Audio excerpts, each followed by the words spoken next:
उलमा अहले सुन्नत, नारे तकबीर, नारे रिसालत।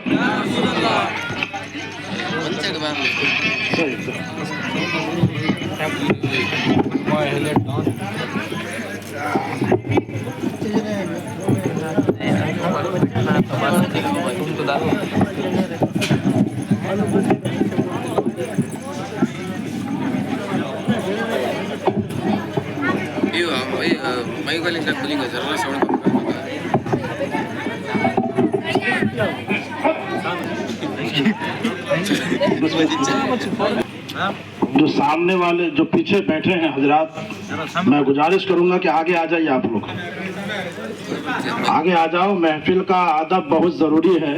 ये कोई वलीमा की महफिल नहीं। और ये चाय वगैरह का जो माहौल है, चाय आप ज़िंदगी भर पीते रहते हैं, सुबह भी उठ के पियेंगे।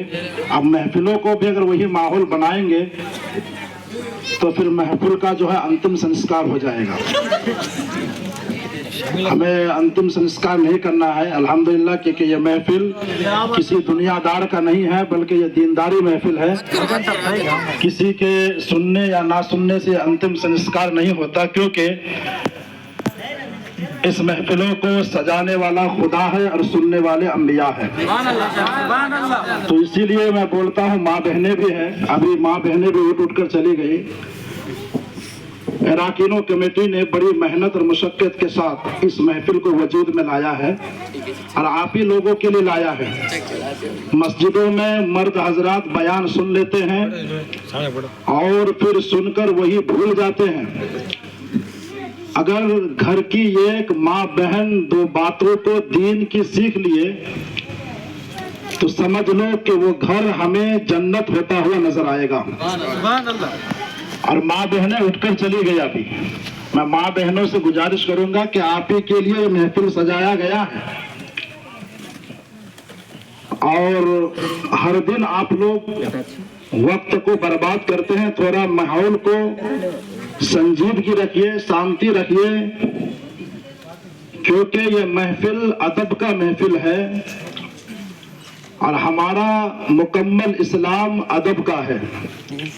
हर चीज में अदब के दायरे में रहकर हमें जिंदगी की हर काम को अंजाम देना है। पहले अदब सीखिए। सबसे पहली चीज अदब। 10 मन अकल चाहिए 1 मन इल्म के लिए। और अगर आपके पास इल्म है और अदब नहीं है, हुस्न है अदब नहीं है, बेहतरीन कपड़ा आप पहनते हैं अदब नहीं है, आप खूबसूरत है अदब नहीं है, अच्छे मकान में आप रहते हैं अदब नहीं है, आपके पास अच्छे गाड़ियां है अदब नहीं है, तो पूरे के पूरे बेकार है। इल्म को रौनक लाती है उसका नाम है अदब। मकान को खूबसूरत बनाता है उसका नाम है अदब। कपड़े को खूबसूरत बनाता है उसका नाम है अदब।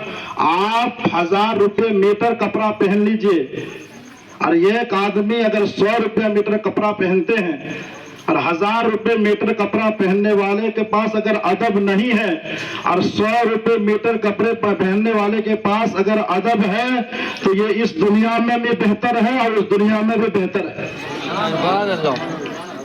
मैं माँ बहनों से भी कहता हूँ, अदब का मकाम को रखिए। आप खवातीन इस्लाम है, यहाँ कोई वलीमा के लिए दावत में नहीं आए, अदब रखिए। ये अदब ही बहुत बड़ी चीज है। अदब घर को जन्नत बनाती है। अदब के दायरे में हर चीज को रहना चाहिए, मर्द को भी औरत को भी। वो उठ रहे हैं, वो बैठ रहे हैं, ऐसा नहीं होना चाहिए। बड़ी मेहनत के साथ इस महफिल को वजूद में लाया है। और जिस जमीन पे आप बैठे हो, ये जमीन आपके लिए कयामत के मैदान में शाहिद है, गवाह है। ये जमीन का जर्रा जर्रा आपके बारे में गवाही देगी कि फुला दिन फुला वक्त में फुला मोहल्ले में परवरदिगार आलम ये आपका जिक्र सुना था या सुनी थी। मौला थी इसकी बख्शिश अता फरमा दे। समझ रहे हैं? अभी मैं बयान को शुरू नहीं किया हूं, मैं आपकी ज़हन को बेदार कर रहा हूं। अगर आप अदब मेरा भी मत कीजिए अदब बैठे हुए उलमा की भी मत कीजिए, मिंबरान की भी मत कीजिए, अदब उस रसूल की कीजिए कि जिस रसूल की महफिल में बैठे हुए हैं। सुभान अल्लाह, सुभान अल्लाह। और ये समझिए कि इस महफिल में हम बाद में हैं, महफिल यहाँ रौनके अफरोज होने वाले मिंबरान उलमा बाद में है, आप बाद में है, खवातीन बाद में है, रसूल पहले हैं। तो रसूलुल्लाह का अदब कीजिए, आपके पास अदब होना चाहिए। अल-फातिहा, फातिहा कर लीजिए। बिस्मिल्लाहिर्रहमानिर्रहीम, अल्हम्दुलिल्लाहि रब्बिल आलमीन, अर्रहमानिर्रहीम, मालिकि यौमिद्दीन, इय्याका नअबुदु व इय्याका नस्तईन, इहदिनस सिरातल मुस्तकीम, सिरातल लज़ीना अनअमता अलैहिम गैरिल मग़दूबि अलैहिम वलद्दाल्लीन। क़ुल हुवल्लाहु अहद, अल्लाहुस समद, लम यलिद व लम यूलद व लम यकुल लहु कुफुवन अहद। बिस्मिल्लाहिर्रहमानिर्रहीम, क़ुल हुवल्लाहु अहद, अल्लाहुस समद, लम यलिद व लम यूलद व लम यकुल लहु कुफुवन अहद।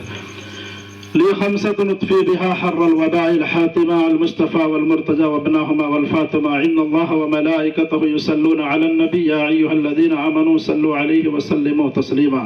अल्लाहुम्मा सल्लि अला सय्यिदिना मौलाना मुहम्मदिन बारिक व सल्लिम, सल्लु अलैहि सलातु व सलाम अलैका रसूलुल्लाह सल्लल्लाहु अलैहि वसल्लम। सुब्हान रब्बिका रब्बिल इज़्ज़ति अम्मा यसिफून व सलामुन अलल मुरसलीन, अल्हम्दुलिल्लाहि रब्बिल आलमीन। मैं जो